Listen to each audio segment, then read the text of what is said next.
अगर किसी इंसान के अंदर लालच हद से ज्यादा हो जाए, यानी किसी चीज को पाने की इच्छा हद से ज्यादा हो जाए, तो वो उसी इंसान के बर्बादी का कारण भी बन सकता है।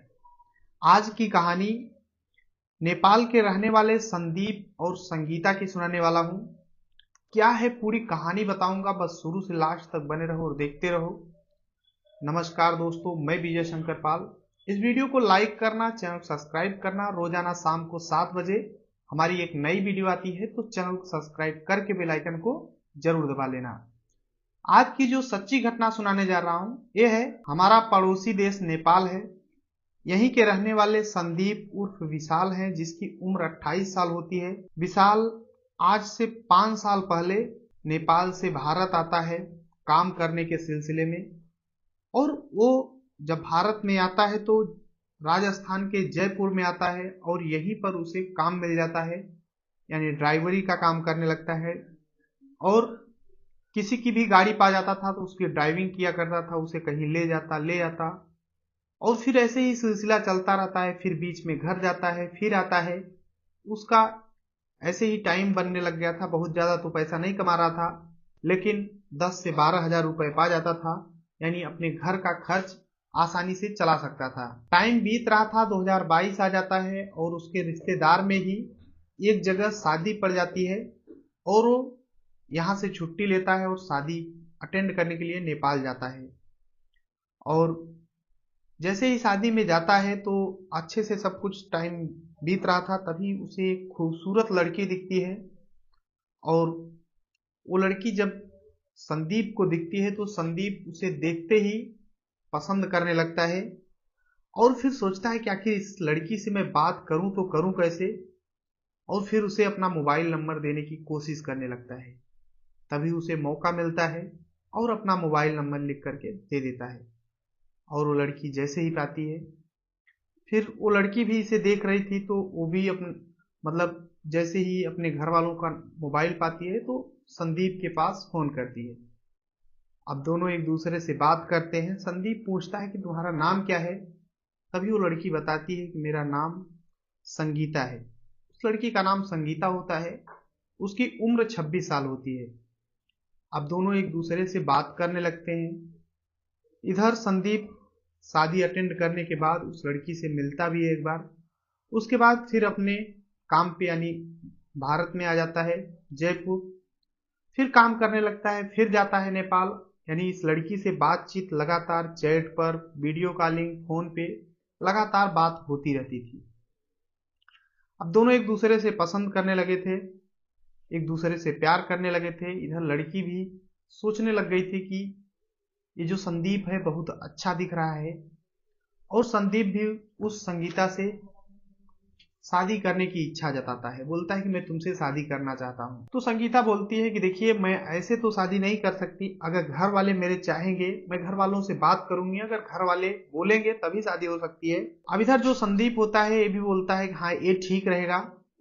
अब संगीता अपने घर वालों से बात करती है, बोलती है एक लड़का है जिसका नाम संदीप है, वो इंडिया में कमाता है। और जब घर वाले संगीता के घर वाले सुनते हैं तो वो लोग बोलते हैं नहीं, हम कहीं अच्छे जगह तुम्हारी शादी करेंगे। लेकिन संगीता जो है जिद करती है, मैं उस लड़के को पसंद करती हूँ।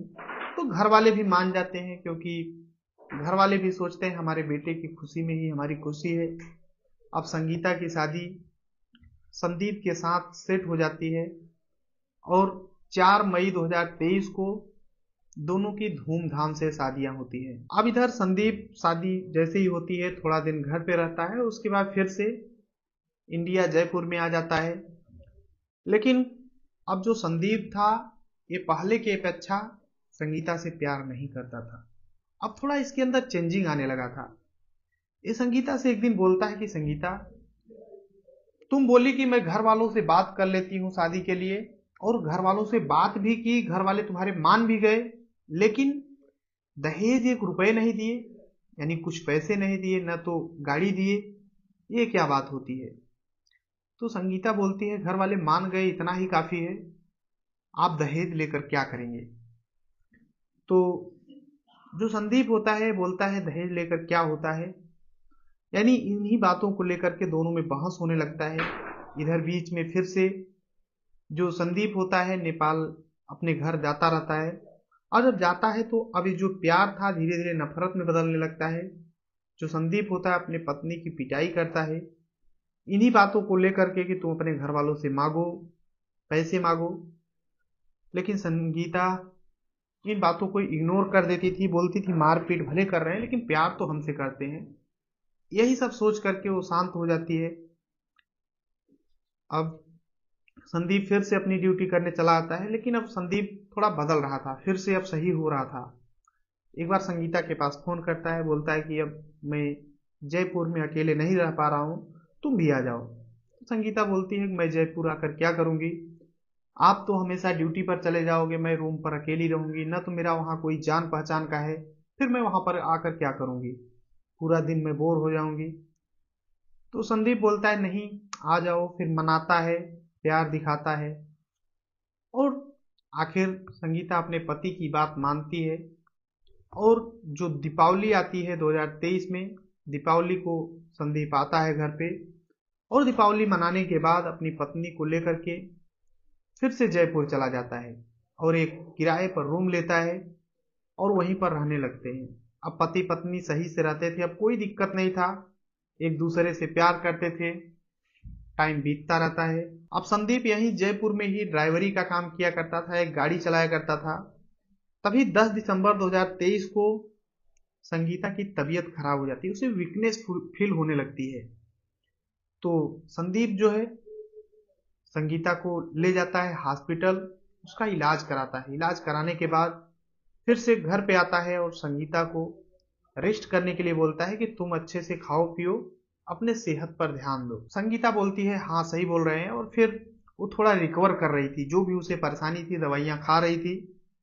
लेकिन इधर 13 दिसंबर यानी 3 दिन बीतता है। 13 दिसंबर 2023 को शाम को जो संदीप होता है उसकी ड्राइवर जिस गाड़ी को चलाता था उसकी मालकिन संदीप के पास फोन करते हैं और बोलती हैं कि देखिए सुबह हमें आगरा जाना है, जयपुर से आगरा जाना है, और सुबह थोड़ा जल्दी आ जाना ताकि मैं टाइम से पहुंच सकूं वहां पर। संदीप बोलता है जी मालकिन, और फिर फोन कट हो जाता है। सुबह उठते ही संदीप जैसे ही उठता है जाता है, एक बगल में ढाबा होता है वहां पर जाता है और उसे पैसे देता है, बोलता है कि देखिए हमारी बीवी जो है संगीता थोड़ा बीमार है, लगभग 9 बजे आप उसे पराठा और दूध पहुंचा देना, मैं जा रहा हूँ, आगरा जाना है, मेरी मालकिन बोली है, तो पहुंचा देना। तो ढाबा वाला इन्हें जानता था संदीप को, बोलता है ठीक है भैया कोई बात नहीं है। अब संदीप जो होता है ये फौरन जाता है, गाड़ी निकालता है और अपने मालकिन को बैठाता है और वहां से आगरा के लिए निकल देता है। थोड़ा टाइम बीतता है, लगभग 10 बजे संदीप के पास एक फोन आता है, और फोन करने वाला कोई और नहीं वही ढाबा का मालिक होता है। वो फोन करता है और बोलता है कि संदीप कहाँ पर हो तुम। संदीप बोलता है कि मैं अभी आगरा के लिए जा रहा हूँ, रास्ते में हूँ। तो वो बोलता है कि देखिए आपकी जो पत्नी है वो इस दुनिया को छोड़कर जा चुकी है। अचानक जब इस तरीके की बात सुनता है संदीप, तो वहीं पर तेजी से रोने लगता है। तो जो मालकिन होती है जो इस गाड़ी में बैठी हुई थी वो बोलती है कि आखिर क्या हुआ संदीप, क्यों रोने लगे तुम अचानक, तुम तो बहुत दिन से मेरे यहाँ काम कर रहे हो, तुम्हें क्या दिक्कत आ गई। तो संदीप बोलता है मालकिन मेरी पत्नी, मैं तो सही सलामत उसे छोड़ कर आया था और अभी फोन आया है कि वो इस दुनिया को छोड़कर जा चुकी है। तो जो मालकिन होती है वो बोलती है कोई बात नहीं है, मैं दूसरी गाड़ी पकड़ लेती हूँ, तुम मेरी गाड़ी लेकर के वापस जाओ, क्योंकि अगर तुम्हारे यहाँ कोई दिक्कत है तो तुम्हें जाना बहुत जरूरी है। अब संदीप वहां से गाड़ी लेकर के वापस लौट देता है, और संदीप जैसे ही गाड़ी लेकर के अपने रूम पर पहुंचता है तो देखता है कि भारी संख्या में वहां पे भीड़ इकट्ठा है, पुलिस भी वहां पर मौजूद है। अब जैसे ही वो पहुंचता है देखता है कि उसकी पत्नी की वहां पे लाश रखी हुई है। संदीप पीट पीट करके रोना शुरू कर देता है। अब पुलिस वहां पे थी। संदीप बोलता है कि आखिर मेरी पत्नी को किसने मार दिया, बार बार यही बातें बोल बोल करके रो रहा है। अब पुलिस और भी जो लोग थे सब सांत्वना दिला रहे थे कि संदीप जो भी हुआ धैर्य रखो, लेकिन संदीप रो रहा है पीट पीट करके। इधर संगीता के परिवार वालों को भी सूचना दी गई, वो भी आ रहे हैं। इधर पुलिस उस लाश को अपनी कस्टडी में लेती है और पोस्टमार्टम के लिए भेज देती है। पोस्टमार्टम के बाद लाश आ जाती है। अब ये लोग अंतिम संस्कार करते हैं वहीं पर जयपुर में ही। अब पुलिस जांच पड़ताल में लग जाती है कि आखिर इसके साथ हुआ क्या। संदीप से पूछा जाता है तो संदीप बोलता है कि साहब मैं सुबह इसे थोड़ा खिला पिला के गया था, मैं तो ड्यूटी गया था, अभी मेरे पास फोन आया, मेरे पता नहीं क्या हो गया। इधर जो ढाबा वाला था इससे पूछा जाता है कि आखिर तुम्हें कैसे पता कि ये दुनिया में नहीं रही, तुम संदीप के पास फोन किए। तो ढाबा वाला बोलता है कि ये सुबह मेरे को बोले थे कि तुम पराठा और दूध पहुंचा देना। मैंने जब 9 बजे लेकर गया पराठा दूध, तो वहां से कोई आवाज नहीं आ रही थी, मैं बुला रहा था, कोई आवाज नहीं है। मैं बगल वालों को बताया कि उनके पति गए हैं ड्राइविंग करने और इनकी पत्नी उठ नहीं रही है, आखिर क्या हुआ। तो आसपास के लोग जब वहां पे गए तो देखे कि मृत्यु अवस्था में पड़ी हुई है बेड पर। अब पुलिस हैरान हो जाती है। इधर पोस्टमार्टम का रिपोर्ट भी आ जाता है और उसमें ये चीज स्पष्ट समझ में आता है कि किसी पतले धागे से इसके गले को दाबा गया है। अब पुलिस को लगता है कि आखिर कौन हो सकता है। अलग अलग एंगल से जांच पड़ताल कर रही थी पुलिस, लेकिन कुछ क्लू सामने नहीं आ रहा था। अब वहां पे एक एक कपड़ों को देखा जाता है, तभी पता चलता है कि जो स्वेटर होता है, जो टोपा होता है, उसमें धागा लगा हुआ था और वो धागा गायब था। अब पुलिस को पता हो जाता है कि किसी धागे से कुछ हुआ है। अब उसके पति को पुलिस थाने ले जाती है और उससे थोड़ा सख्ती से पूछताछ करती है। बोलती है कि आखिर तुम जब आए तो रोते समय यही बोले कि मेरे पत्नी को किसी ने मार दिया, तुम्हें कैसे पता कि किसी ने मार दिया, तुम तो बोल रहे थे बीमार थी। अब पुलिस अलग अलग एंगल से जब जांच पड़ताल करती है तो ये टूटता है। टूटने के बाद एक कहानी सुनाता है।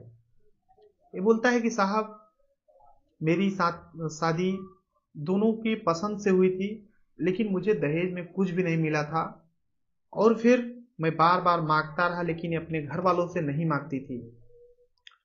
उसके बाद मैंने जयपुर में बुला लिया, लेकिन 10 दिसंबर को जो संदीप होता है ये काफी शराब पी करके रूम पर आता है और शराब के नशे में बोलता है कि तुम्हारे माँ बाप ने मुझे कुछ भी नहीं दिया है और तुम कम से कम जब नेपाल से इंडिया आ रही थी तब तो कुछ लेते आती, 1 लाख रुपए या फिर कोई सामान बड़ा वाला महंगा वाला लाती। तभी जो संगीता थी ये भी ऊब चुकी थी। इसके जो भी परेशान करता था पहले भी मारता पीटता था और ये गुस्से में बोलती है कि संदीप से कि तुम अपने बहन की शादी किए हो, तुम अपने बहन के शादी में कितने लाख रुपए दिए हो। अब ये बात संदीप को बर्दाश्त नहीं होती कि मेरी पत्नी मेरे से जुबान लड़ा रही है और उसी समय उसका गला दाबना शुरू कर देता है। तभी जो टोपा होता है उसका एक धागा निकालता है और उसी से उसके गले को दाबता है और जो संगीता होती है वो इस दुनिया को छोड़कर चली जाती है। उसके बाद जो संदीप होता है उस लाश को वहीं पर पड़े रहने देता है। उसके बाद इसके मैम का फोन आता है, यानी जिसकी गाड़ी चलाती है, वो बोलती है सुबह आगरा जाना है। ये बोलता है ठीक है मैम। उसके बाद वहां पे जो भी था सब कुछ सफाई करता है, यानी सबूत मिटाने का प्रयास करता है। उसके बाद जो उसकी डेड बॉडी होती है संगीता की, उसे बेड पर लेटा देता है और सोता है। रात भर सोता है वहीं बगल में और फिर सुबह उठते ही उसे बाकायदे लेटा करके और एक मतलब षड्यंत्र के तहत सोचता है ताकि पकड़ न पाए, एक अपना जुगाड़ बनाता है और होटल के पास जाता है। वहां से बोलता है कि रोटी पहुंचा देना और चला जाता है। दिमाग तो अच्छा लगाया था, लेकिन कहते हैं कि क्राइम करने वाला कितना भी शातिर तरीके से करे वो पकड़ा ही जाता है। पुलिस के हाथ बहुत लंबे होते हैं। उसी तरीके से संदीप भी पकड़ा जाता है। अभी पुलिस की हिरासत में ही इसे कोर्ट में पेश किया जाएगा। कोर्ट की तरफ से जो भी फैसला आएगा वो तो अभी भविष्य के गोद में छिपा हुआ है। बाकी इस पूरी जो कहानी है इसमें आप अपनी राय जरूर देना। बाकी जो भी कमेंट करना है कमेंट जरूर करना भाई। अगर आपको कुछ कमी लगती है तो वो भी बताना, अगर मैं कुछ सुधार कर सकता हूँ या फिर कुछ चीजें आपको अच्छी लगती हैं तो वो भी कमेंट करना, मोटिवेट करना। आपके लिए जो लेटेस्ट कहानियां हैं वो लेकर आऊंगा। खुद जो नई नई कहानियां आपको समझ मेरे को दिखती हैं, जो लेटेस्ट इस दुनिया में जो कुछ भी होता है वो चीजें मैं आपको दिखाने का प्रयास करूंगा। तो चैनल सब्सक्राइब करना। मिलते हैं नेक्स्ट वीडियो में, तब तक के लिए जय हिंद, वंदे मातरम।